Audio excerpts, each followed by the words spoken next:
যাইলাম হইলে হুজুর মনে তো কর সব কিছুর ব্যবস্থা করতে পারছে, কিন্তু নাফরমান বুড়া মিয়ার 60 বছরে হজ্জের টাকার জমা হয় নাই।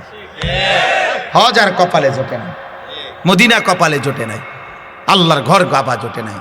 যাইলাম হইলে হুজুর মনে তো কর তারা 3 জনরে বিদেশ ফাড়াইছি, যদি তারা আল্লাহ আল্লাহ করে ফাড়াইতো, আলাপ করে গপ মারে, গপ মারে, বুঝছেন?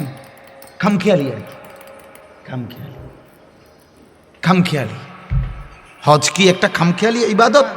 হজ একটি ফরজ ইবাদত। আল্লাহ নবী সাল্লাল্লাহু আলাইহি ওয়াসাল্লাম বলেন, সামর্থ্য হওয়ার পরেও যারা হজ না করে মারা গেল, খোদার কসম নবী বলছে, আমি জানি না সে কি ইহুদি মরল না খ্রিস্টান মরল, সে মুসলমান মরল না এটা নিশ্চিত, বাকি ইহুদি হয়ে মরল না খ্রিস্টান হয়ে মরল আমি রাসূল জানি না। তো তারে যদি রাসূলে না চিনে তো বা চিনব কি আসলে না? বলেন না। তিনি যদি না চিনে, তিনি যদি বলে উম্মত তুমি কেডা আমি চিনলাম না, তো সুপারিশ করবে কে? আপনার আব্বায়, আপনার বাফিনি সুপারিশ করবে তখন। খেয়াল করা দরকার।